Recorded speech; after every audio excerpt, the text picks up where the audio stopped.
Hello, everybody, and welcome to your latest Rangers Review Tactics show. We're going to look back at yesterday's 1-0 win over Hearts, if you can stomach that, and where Rangers are struggling at this moment in time. I think it's glaringly obvious just now in the final third. Rangers have been poor for some time. To dive into the stats and the graphs and the GIFs, Joshua joins us. How's it going, Joshua? Good. This is the third time I've talked about Rangers 1 Hearts 0, but we're going to be taking a bit of a, not dissimilar to what yourself and Adam did so succinctly a couple of weeks ago, Derek. We're going to take a little bit of a look at, and we've got this on the website, and we'll link it in the description as well. Not just the fact that Rangers aren't scoring many goals, but the fact that they aren't, creating many chances as well. So, a little bit of a look under the hood today, and under the hood doesn't look fantastic. No, absolutely not. So without much further ado, let's crack on in. Rangers winning 1-0, of course. Cyril Dessers with the only goal of the game after 6 minutes. But Rangers struggled from then on, really. It was one goal, and it was on a knife edge. Again, Rangers, as we touched on in the morning briefing, really cannot seem to kill teams off, barring Ross County, where they blew them away. It has been a real struggle for Rangers against teams domestically in particular this season. Where shall we start, Joshua? You've got a number of graphs to fire up on the screen. Show us the stats to tell us just how bad Rangers are just now. Yeah, well, I think yesterday's game, we'll look at yesterday's game and then the overall picture, Derek, because I think yesterday's game is actually pretty descriptive of the overall season for Rangers, and that the margin of victory is small. Doesn't feel like there's a big control of games, and they're not creating an abundance of chances. So I'll throw some numbers at your way, and then we'll look at yesterday's game first in isolation.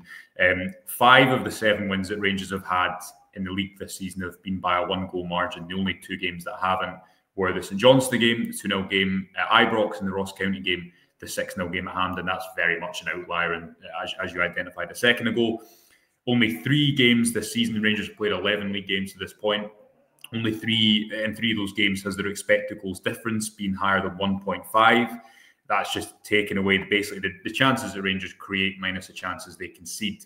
That averages in at about 0.8, which again is reflective of that fact that if they are winning, it's by a very narrow margin, and they're not giving themselves, I think as Adam touched upon a couple of weeks ago after the Aberdeen game, they're not giving themselves much grace in between to have a more comfortable margin of victory.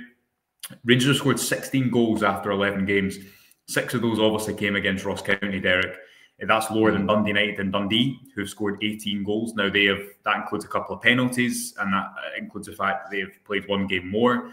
But equally, Rangers, as I say, scored 6 goals in that game against Ross County, which also, I think, gives a little bit of a false impression. Yeah. It's almost half of Celtic's 31 goals. Aberdeen have overperformed their expected goals. They've scored 24 from 14.4 expected goals, whereas Rangers have 16 goals from 19.95 expected goals. So Aberdeen have quite drastically overperformed, and Rangers have underperformed by a few goals. But even if Rangers were scoring at their kind of expected goals rate, Derek, it's not as if they're creating loads and loads of opportunities, certainly in terms of shots. And I'm sure Clement would, as he mentioned yesterday in his press conference, he would turn around and say, well, look at the moments that we're not taking advantage of. And that was certainly his point of view at points of yesterday's second half. But after 11 games, I think we have a pretty good sample size of how often are Rangers able to turn moments into actual chances, into actual shots on goal, and something tangible by which to measure. So if as I say, the expected goals value isn't that high. If Rangers continue to score at the rate that they have so far, Derek, and that's 1.45 a game, that would only be 57 goals for the league season. Now, for context, they scored 87 goals last season. Even if they were performing to their expected goals, which is slightly higher at 1.71, and I realise I'm throwing a lot of numbers here, but we are going to have some visuals to help. That's what it's all about, yep. Yeah, that's what it's all about. So Rangers' actual goals are slightly underperforming. They're at 1.45. As I say, if that was to continue throughout the course of the season, they'd only score 57 goals, which is so low. And even if they were matching what they should be, based on expected goals, based on the chances they are creating, that would still only be 65, which is still about a 20-goal drop on last season. So all that to say, Derek, and we'll get into yesterday's game first, it's not as if Rangers are creating loads and loads and loads of opportunities and just not taking them. The issue is that they're not being that clinical with the chances that they do get, and they're not getting that many. Yesterday's game against Hearts, I think, is really descriptive of their season so far. So I'll throw up the trend line if you can take away that lovely Rangers review banner to the top right. You can see here, Derek, that the expected goals is 1.81 to 0.65. So if you look at the difference between the chances Hearts created and Rangers created, it is about a 1-0 win, right?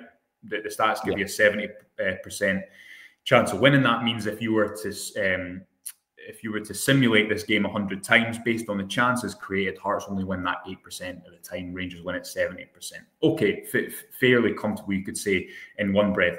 But what's important here is to look at the indents. Look at where Rangers go 1-0 up, and remember the higher the indent, the greater the value of chance. That's Desser's goal. Yeah. And then you can see it was not really until the end of the game where you have Danilo has an opportunity and Casemiro has an opportunity, Derek, that Rangers have another chance that's of a high enough value. So if you take away that Dessers and Tavernier chance that leads to the first goal, and they're in the same action, it's important to remember that, because it's the Tavernier shot that leads to the Dessers goal. That accounts for 0.86 of that 1.81 expect. Sorry, 1.81? Yeah, that's right. 1.81 expected goal. So a really big chunk of Rangers' overall chance creation comes from that first opportunity. Then you've also got to consider the fact that about 0.3 of that overall chance opportunity comes at the end. In between that, from, 7 minutes Dessers scored until 89 minutes when Danilo and Casemiro has those late opportunities, Rangers' chance creation was only 0.7. And it's kind of reflective of what you saw at the game. Yes, they were having lots of shots from distance, so they were still getting shots off, but none of them were of high quality. And if you look at the shot map, and people can obviously pause this if they want to look at it in more detail. Remember, the darker the colour on the screen, that dark red is Desser's goal. That indicates the higher value opportunity. Grey shots are blocked shots. Look at how many of those shots were blocked. And I think, again, that's very descriptive of the fact that Rangers weren't really able to break Hearts down, or they were transitioning forward and missing the final pass or shooting from pretty far out. This was just another game where, bar the opening goal, bar that one move that was really good, and we'll look at it now, there wasn't that much in terms of high-quality chance creation. And Clement said, just finally, before I throw it back to you, on the goal, he said it was about finding the right spaces, playing from back until front, making good combination play, making good runs. It's no surprise that when teams press Rangers, they're better. If we look at this goal, Derek, and I'll just pause this, I'll pause this GIF frame by frame. Let's look at what happened in the lead up to the first goal. So Hearts press up with 3 men. It's quite early on. They're trying to be aggressive, trying to get after Rangers. Raskin's able to take the ball under pressure in that number 6 area. Rangers go back to the goalkeeper, but then they play it back into Raskin. And at this point, Cammy Devlin kind of sits back off instead of staying up with Nico Raskin. That means that Raskin can go forward unopposed. He's in front of the Hearts front 2. He can play the ball into Bayrami, who times his run at the same time as Chefty's going round. So this is when Rangers' left side rotation works well. This is what it should look like. Bayrami's moving in, but the right back can't follow him because Chefty's going around. So he would risk then allowing Chefty to go in behind. Rangers are able to play through the Hearts line. They've got a kind of staggered position there. They're playing into space. There's a nice 1-2 out on the left. Chefty's able to overlap. But look at this frame here. This is what I think Clement's football works best. You know, he talks about vertical football. I think this is what he wants it to look like. Players arriving into space, playing through teams at the top end of the pitch, like you see in European football. And from there, Rangers can kind of complete the move. They can attack the box. There's a nice dummy. Again, you see players arriving into space. The issue is this just rarely happens. This scene here with Hearts pressing 3 men at the top of the pitch, Rangers really have that kind of whole pitch space to play into. Myself and Adam are going to get into this topic tomorrow. I don't think it's so much that Rangers can't break down a low block at the moment. I think it's that they're not spending enough time in the opposition half. Whether that is that they're getting stuck at the bottom of the pitch because Dessers can't get them up the pitch, whether it is that they've not got space, whether it is, as we saw in the second half yesterday, that they're rushing a lot of their play and then the ball's turning over. That for me is one of the big issues in relation to that. And if you look at that first goal in isolation, Derek, it's just not. We don't see teams press Rangers that often for this goal to become that much of a pattern. Yeah, he's built a team for Europe, but not for domestic action. It's clear for me that is what has occurred here. But like you say, you touched on earlier on, the lack of goals is galling, which has led to many, including myself, looking at it and being ultimately bored watching Rangers. Can't remember the last time I enjoyed Thursday night. Generally enjoy European matches because teams come out and have a go, and that suits Rangers. But domestically, cannot remember the last game I enjoyed Rangers in action. Have you enjoyed the match this season? It's a good point because I can't think. I mean, the Ross County game at home is a game where you came away from it thinking that was a really good full 90-minute performance. But you don't get carried away watching it, do you? You just think Ross County are the greatest side in the world. Not unless there's like 3 or 4 of those games in a row. And that's the issue I think Clermont faces at the moment. Is certainly the if you're speaking to people around Ibrox and speaking to fans, people aren't finding it easy on the eye at the moment. And if you're not getting results, then that's a difficult combination. And we'll get onto the underlying numbers now for the rest of the season, which maybe gives a little bit of a picture as to why that Hearts game isn't an isolated incident. But just one more stat I wanted to pull up, Derek, on what we're talking about there. The fact that if you look at yesterday's second half, it was very end-to-end. The play broke down quite quickly. And as I said, I don't think it's that Rangers can't. I don't think it's that they don't have sometimes good rotations down either flank, or they're probably still lacking out and out winger. It's just that they're not spending enough time in the opposition half because either they can't keep the opposition penned in or they can't get up the pitch quickly enough, as we were speaking about on the morning briefing.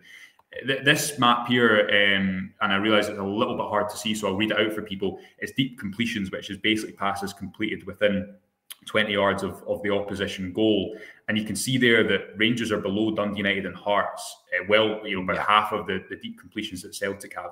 And all that's shown is basically they're not keeping the ball in and around the opposition box enough. Now, there's no right way to play football, is there? There's no, we might think there is sometimes, but if it's effective, people aren't going to argue with that. I don't think you're seeing it probably enough of the upside of the end-to-end football that, or vertical, transitional, call it you want, football that Clermont wants to play, which is why this type of statistic is harming Rangers. But also, the other teams around them, even Aberdeen, times are playing quite a transitional game, but teams are going to come out and press them a little bit more than they are Rangers, when even though Aberdeen are ahead of them in the table. So again, we'll dive into that with Adam slightly later in the week when we look at maybe some of the tactical issues facing Rangers at the moment. But that stat gives a little bit more of an indication as to just how infrequently, maybe compared to even Celtic at the top of the table, Rangers are keeping the ball in and around the opposition's penalty box. Yeah, it's so weird. I mean, Celtic are miles ahead of everyone, of course, but the fact that Aberdeen are 9 points ahead of Rangers, yet they have spent less time in and around the box, is quite something. And they've overperformed. And it will. Sorry to interrupt you. I guess I think at one point Aberdeen haven't had midweek games, unless they've done it. It's not to take away from them because they've done fantastically well. But the fact that they've overperformed their expected goals by 10 and Rangers have underperformed does give Clermont a little bit of, I would argue, a little bit of retribution that the underlying numbers haven't been kind. However, it's not as simple as that. And before people shout at me in the comments, which I'm sure they'll do regardless, it isn't as simple as that. And the fact that Aberdeen have been able to keep pace at the top of the Premiership, even if they've not had European games, Rangers have spent a lot more money than them. And that shouldn't be forgotten as well. If I move us on, Derek, to the game-by-game XG trend line, and I'll explain what this is, because this gives, and again, I realise there's a lot of squiggly lines, so allow me to offer some guidance. Adam had this up last week, and he did well explain it, but you've got the floor, Joshua. Fire away. So the green line is the chances that Rangers are creating, and this is a game. This isn't a 10-game rolling average. This is just game by game from the opening day of the season, which is Hearts, where you can see that the purple line is higher than the green line. That's because Hearts created more opportunities than Rangers. To the very high green line, which is Ross County on the third game of the season. The second is Motherwell, to the ups and downs from there. That is just looking at game by game of the 11 games Rangers have played this season in the Scottish Premiership, and this doesn't include penalties as well. How many chances have Rangers created to how many chances have Rangers conceded? Now, the reason I've done this on a game by game basis, and you wouldn't normally, because you'd be trying to look kind of over the season at trends, but I just think it's pretty accurate in showing that when Rangers have won, the margin of victory has been slim, and when they've not won, they've probably not deserved to. So the opening game of the season, it was 0-0. Hearts created the better opportunities. Rangers probably kind of got away with one. Jack Butler made a few really good saves on that day. You then go to Ross County and Motherwell. That's games where Rangers have created a lot more expected goals than they've conceded, even though they only beat Motherwell 2-1, I think it was in the day, and it was a little bit nervy late on. On that day, the underlying numbers show they probably deserved a little bit more. Ross County was obviously a very dominant performance. Moving on, Celtic game, where it was kind of the same old story of Celtic, much more clinical than Rangers in Old Firm, but also it created more opportunities. And you go on and on and on right throughout that. The only other game where Rangers have really given themselves a comfortable margin, where they've created about 1.5 more in terms of expected goals created than conceded, was match day 8, as you can see just before the Aberdeen game. It was St Mirren at home. Yeah. And on that day, again, Rangers probably created enough, even though it wasn't maybe a brilliant performance, for it to be more comfortable than it was in the scoreline. The final entry you have on that chart is the game against Hearts yesterday at the time that we're speaking. Again, we've already spoken about that. Rangers did enough, but it was a slim margin of victory. The game before that was Aberdeen, where Aberdeen created higher expected goals than Rangers. You've also got other matches this season, like the Hibs game, where Hibs had a penalty on that day, but even outside of the penalty, I think Hibs' chance creation might have been better than Rangers. So there's just been so many of these narrow one-goal victories, and I think it's 5 of 7, I said earlier in the video. And what this shows is that rarely is the green really far ahead of the pink. Those Ross County and Motherwell games are the outliers, and that's the concern, I guess, when you're looking at, okay, is the margin of victory under the bonnet? Are the underlying numbers improving as the season goes on, or are they staying the same? Are they still irregular? Are they not getting much better? As Adam said a couple of weeks ago, if you're a team in Rangers' position, you probably want to consistently be at about 1.5 expected goals difference. And again, just to remind people, all that's doing is taking the value of the chances that Rangers create and taking away the value of chances that they concede. So you probably want to be about 1.5 or higher on average, and Rangers are at about 0.8 on average this season. Miles away. All that to say, the margin of victory feels slim because it is slim at the moment. Yep, startling stuff. You've got a goals graph to pop up here just to impress you further. Yeah. Listen, again, caveat of this is that St Mirren have played 2 more games than Rangers, and Dundee United and Dundee have played a game more. Even still, 6 of those Rangers goals came against Ross County. That is the goal scorers chart. So again, I think St John's have played 1 more game as well. Rangers have 16 goals, Celtic have 31. Aberdeen have 24. Now, as mentioned, again, they've overperformed their expected goals in this chart. But it shows it quite starkly, doesn't it? The fact that Rangers had those 6 goals against Ross County probably takes away from the fact that Dundee and Dundee United have played the game more. And this chart does include penalties, I should say. It's worrying that, I mean, I look more so at how far Aberdeen are away from Rangers. I am concerned Rangers don't have it within them to catch Aberdeen now. Do you? Yeah, I mean, they improve massively. Yeah, they do. Listen, Rangers, we're not even talking about the reality of a title race at the moment, Derek. I think it's important to say we're using underlying numbers here to give a bit more insight to Rangers' performance. And it's important to say that if you're looking at this from a statistical point of view, then Rangers should catch Aberdeen by the end of the season if the numbers stay the same. Again, because they've overperformed and Rangers have underperformed. What you would say is it's not always as simple as that. We don't know the twists and turns that could happen. Aberdeen maybe have a more difficult fixture list than Rangers coming up, but they've also had a habit, like the 2-2 draw at Celtic Park, of being able to get a result even when they're under the cosh. They've had a goalkeeper who's overperformed, as have Rangers. Butland's numbers are actually, we'll cover that at a different juncture, but they're actually pretty good as well. But yeah, all this to say, Derek, if you just look at the goals Rangers are scoring at the moment, 1.45 per 90 is nowhere near enough. It's nowhere near enough over the course of the season. And to reiterate the point of this video, it's not just that Rangers aren't scoring those chances, it's that they're not creating a high enough value of chance. So whether you get, for example, to a point where Clement's not had many substitutions or options although he didn't really use him yesterday until late on. But he's not had Danilo for long. He's not had Matondo and Cortez. And maybe you get into a position where when those players come back, you do see the 1-0 games turn into 3 or 4. And you do see that happen more regularly because you've got the reserves on the bench that Rangers have not had. But there's no question going into the next month that those chance creation and goal numbers need to go up, not only for Rangers to get closer to the top of the table, but as you say, to get closer to an Aberdeen side who remain 9 points ahead in November. Yeah, drastic improvements are needed for Rangers if they are to claw into that lead that both Celtic and Aberdeen have at this moment in time. Wonderfully presented as ever, Joshua. Thank you for that. You can read that piece in greater detail over on the website, folks. Do go and check it out. But yeah, hopefully you enjoyed that little video. As Joshua said, he'll be on with Adam later on in the week as well. So plenty of Rangers content coming your way, despite the lack of action. Of course, Rangers back in action. I think is it the 25th of... I've lost track of dates. It's Dundee United at home, isn't it? I think it is the 25th.